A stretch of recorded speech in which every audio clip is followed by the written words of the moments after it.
بسم اللہ الرحمن الرحیم بسم اللہ الرحمن الرحیم وَأَمَّا أَنَّ الْوُجُوبَ كِفَائِيٌّ بحث ہماری چلی تھی جہاد کے بارے میں۔ جہاد زمانہ حضور امام علیہ السلام میں تو واجب ہے، قرآن بھی دلالت کرتا ہے، روایات بھی۔ آخر میں بات ہوئی تھی زمانہ غیبت امام علیہ السلام کی کہ آیا زمانہ غیبت میں یہ جہاد واجب ہے یا واجب نہیں۔ خوب جو لوگ یہ سمجھتے تھے کہ شاید واجب نہیں ہے، ان کی طرف سے دو حدیثیں اور ایک دعوی اجماع آیت اللہ نے نقل فرمایا اور پھر ان کا جواب دیا، اور نتیجہ یہ نکالا کہ نہیں، زمانہ غیبت میں بھی یہ جہاد واجب ہے اپنی شرائط کے ساتھ۔ خوب اس کے بعد آگے فرماتے ہیں کہ ان الوجوب کفائی، کہ یہ جہاد واجب ہے لیکن واجب عینی نہیں، واجب کفائی۔ واجب عینی یہ ہوتا ہے کہ ہر فرد پر مستقلاً واجب ہوتا ہے، واجب کفائی یہ ہوتا ہے کہ نا سب پر واجب ہے لیکن اگر کچھ لوگ بھی اس کو انجام دے دیں تو پھر باقیوں سے اس کا وجوب ساقط ہو جاتا ہے، اور اگر کوئی انجام نہ دے گا تو پھر سارے اس کے ذمہ دار ہوں گے، گناہ گار ہوں گے۔ ٹھیک۔ اما ان الوجوب کفائی، فرماتے ہیں جہاں تک یہ حکم ہم نے کیا، فتویٰ دیا کہ جہاد واجب کفائی ہے۔ کیوں کہا کفائی؟ دلیل فرماتے ہیں اس لیے لِأَنَّ الْغَرَض مَا دَامَ يَتَعَتَّى بِقِيَامِ جَمَاعَةٍ بِهِ، اس لیے کہ غرض تو یہ تھی کہ کفار کو دعوت الاسلام دی جائے، اور اگر کچھ لوگوں کے اس کام کو انجام دینے سے، یعنی دعوت الاسلام دینے کے لیے اگر کچھ لوگ، کچھ مسلمان بھی جہاد کے لیے نکل پڑتے ہیں اور جو مقصد تھا وہ حاصل ہو جاتا ہے، فلا وجہ للعینیہ، تو پھر فرد پر واجب ہونے کی کوئی ضرورت نہیں ہے۔ مقصد تھا کہ جہاد کرو، ان کو دعوت الاسلام دو، یا جنگ لڑیں، یا کیا ہوگا، یا پھر اگر وہ اہل کتاب ہیں یا مسلمان ہو جائیں یا جزیہ دیں، اور اگر اہل کتاب ہیں تو مسلمان ہو جائیں۔ اب اس کام میں اگر کچھ لوگ بھی نکل پڑتے ہیں اور مقصد حاصل ہو جاتا ہے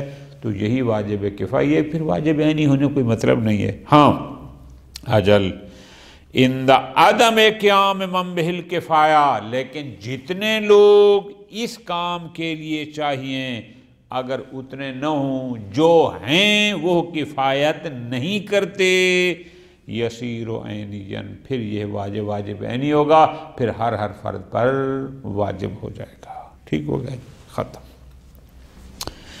فرماتے ہیں اما اشتراطہ، ہم نے کہا تھا کہ جہاد اس پر واجب ہے جو مکلف ہو، یعنی بالغ ہو، عاقل ہو، والقدرہ، قدرت بھی رکھتا ہو۔ یہ کیوں قید لگائی کہ وہ مکلف بھی ہو، قادر ہو؟ فرماتے ہیں لِکَوْنِہِمَا، کسی بھی حکم شرعی کے آنے کے لیے یہ شرائط عامہ میں سے ہے کہ یہ احکام شرعیہ بالغ پر ہوتے ہیں، عاقل پر ہوتے ہیں، قادر پر ہوتے ہیں۔ اس لیے کہ اگر ایک بندہ قدرت ہی نہیں رکھتا، یقیناً محال ہے اس کو تکلیف دینا، اللہ تعالیٰ کسی محال کی تکلیف نہیں دیتا۔ ہاکذا بالغ عاقل، یہ شرائط عامہ میں سے ہے، کوئی بھی حکم شرعی ہو اس کی ابتدائی شرائط جائیں۔ ٹھیک۔ اگلی بات ہم نے کی تھی کہ اما اشتراطہ بالذکورہ، کہ جہاد فقط مذکر پر واجب ہے، یعنی فقط مردوں پر واجب ہے، خواتین پر جہاد واجب نہیں ہے۔ دلیل یہ ہے فَلِإِنْعِقَادِ السِّیرَةِ الْقَطْعِیَّةِ زَمَنَ الرَّسُولِ الْأَعْظَمِ صلی اللہ علیہ وآلہ وسلم علی عفو النساء عن ذلک، زمانہ پیغمبر اکرم صلی اللہ علیہ وآلہ وسلم سے ہی یہ سیرت قطعیہ منعقد ہوئی تھی کہ زمانہ پیغمبر سے ہی، اور اس کے بعد ان کا زمانہ بھی آیا تو خواتین پر جہاد معاف ہے، اور یہ سیرت زمانہ پیغمبر کی ہے نہ کہ اس کے بعد کی ہے، تو ایسی سیرت حجت ہے۔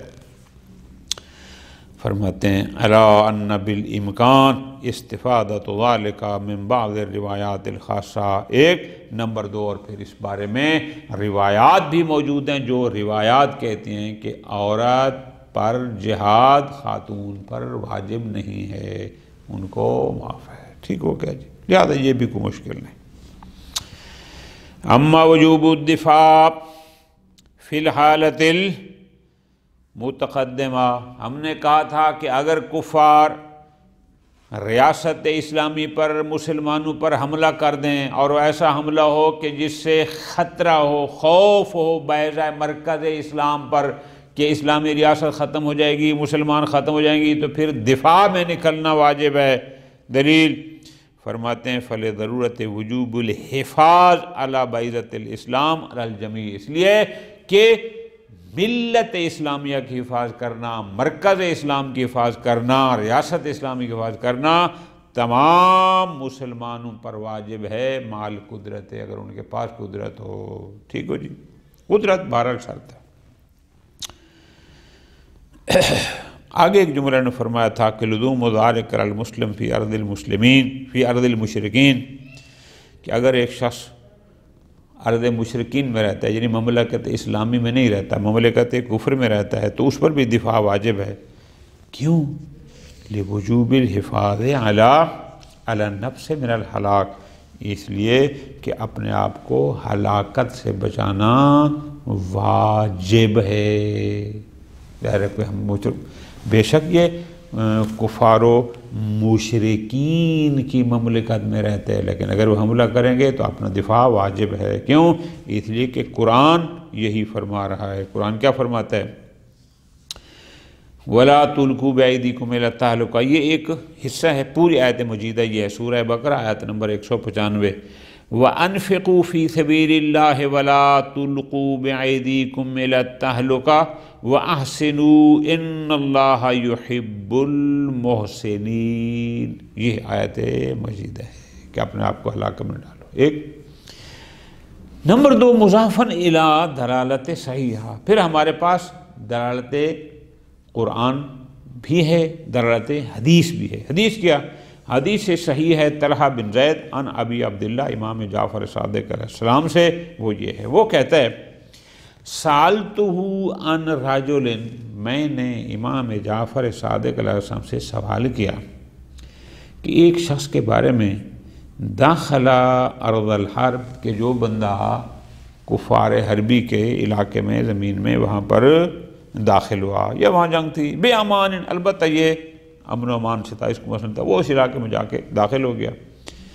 فغض القوم الذین دخل علیہم قوم آخرون، جن علاقے میں جن لوگوں کے پاس یہ گیا تھا ان پر قوم آخرون، کچھ اور لوگوں نے حملہ کر دیا۔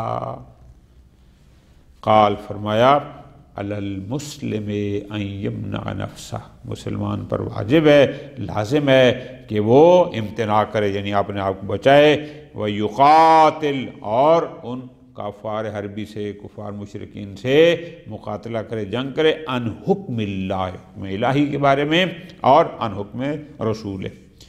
اما یقاتل الکفار علی حکم الجور وسنتہم، لیکن اگر وہ کفار کے ساتھ لڑتا ہے ان میں سے کسی ظالم کے حکم پر یا ان کے پر، لا یحل لہ، نہ ظالموں اور جائروں کے حکم کے پر عمل کر کے ان کسی کے ساتھ جنگ نہ کرے، باقی حکم الہی اور حکم رسول کی اتباع میں مقاتلہ کرے۔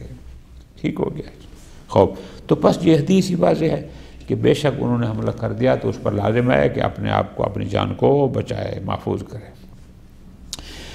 فرماتے ہیں وَطَلْحَ وَإِن لَمْ يُوَسَّقْ، اگرچہ یہ جو طلحہ بن زید ہے، اس کی علماء علم رجال نے بہت سو نے توثیق نہیں کی، لیکن فرماتے ہیں پھر ہم نے اس کو صحیح کا کیوں کہہ دیا جب یہ موسع کی نہیں ہے، توسیع کی نہیں ہوئی اس کی؟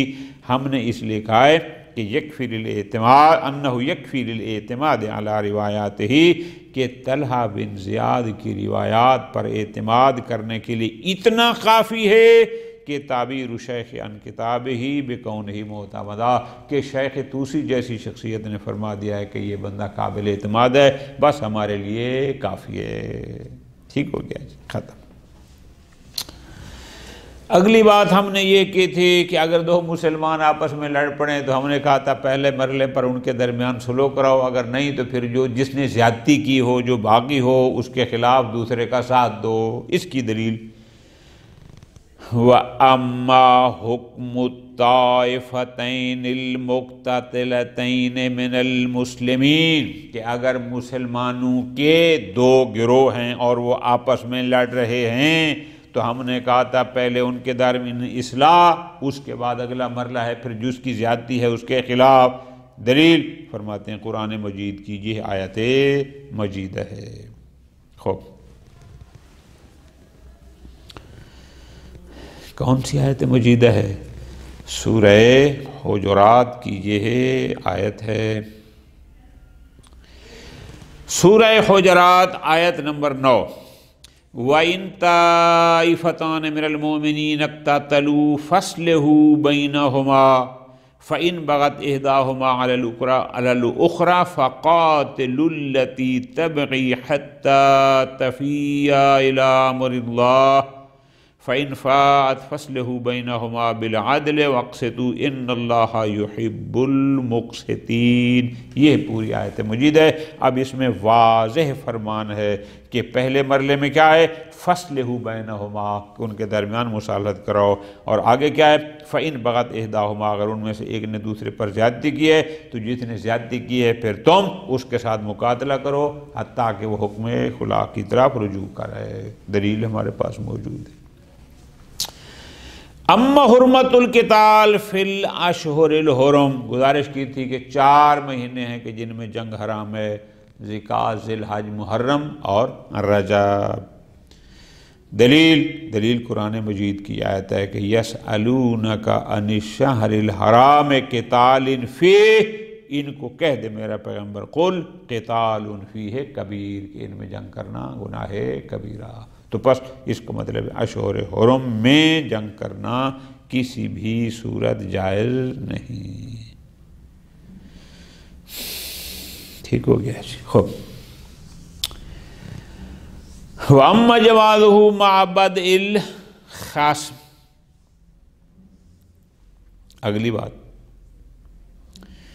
کہ جناب ہمارے لیے تو جائز نہیں ہے کہ ہم اشہر حرم میں کفار پر حملہ کریں، جنگ کا آغاز کریں، لیکن اگر دشمن ابتدا کر دے تو پھر جائز ہے۔ دلیل فرماتے ہیں فَلِأَنَّهُ أَنْذَاكَ دِفَاعٌ، اس لیے کہ پھر وہ جہاد ابتدائی نہیں ہوگا، اگر وہ حملہ کرتا ہے تو پھر وہ دفاع ہوگا، تو جب دفاع ہوگا تو ظاہر عقل بھی یہی تقاضا کرتا ہے کہ اپنے آپ کو بچاؤ، اور شریعت بھی یہی کہتی ہے۔ یہ تو نہیں ہے کہ وہ ہمیں مارنے ہیں اور ہم کہنے ہیں یہ اشہر حرم ہیں، ہم تو مقابلے میں اسلحہ نہیں اٹھاتے، نہ، فرماتے ہیں ذرات میں سے ہے۔ اور پھر خود قرآن بھی کہتا ہے الشہر الحرام بشہر الحرام والحرمات قصاص فمن اعتدى علیکم فاعتدوا علیہ بمثل ما اعتدى علیکم، اگر وہ اشہر حرم پر تم پر حملہ آور ہو جائے تو پھر تمہارے لیے بھی جائز ہے، تم پھر دفاع کی پوزیشن میں آ جاؤ گے۔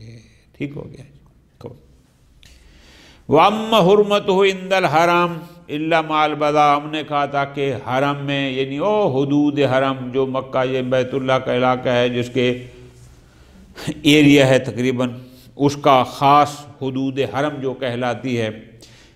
انشاءاللہ اگر آپ حج پر تشریف لے جائیں گے تو مکہ میں جب داخل ہونے لگیں گے، جس روڈ سے بھی آئیں گے وہاں بڑے بڑے سائن بورڈ بہت بڑے بڑے لگے ہوئے ہیں، وہاں پہ لکھا ہے بدایت الحرام، یعنی یہاں سے حدود حرم شروع ہو جاتی ہے۔ خوب، اب اس کے اندر جہاں بھی ہو جہاد، جنگ کرنا، کافروں کو مارنا حرام ہے، الا مگر یہ کہ مال بدا، کہ وہ خود شروع کریں۔ اگر ایسا ہے تو پھر فرماتے ہیں جائز ہے. کیوں؟ اس لیے کہ قرآن مجید کی یہ آیت مبارکہ ہے. آیت مبارکہ یہ ہے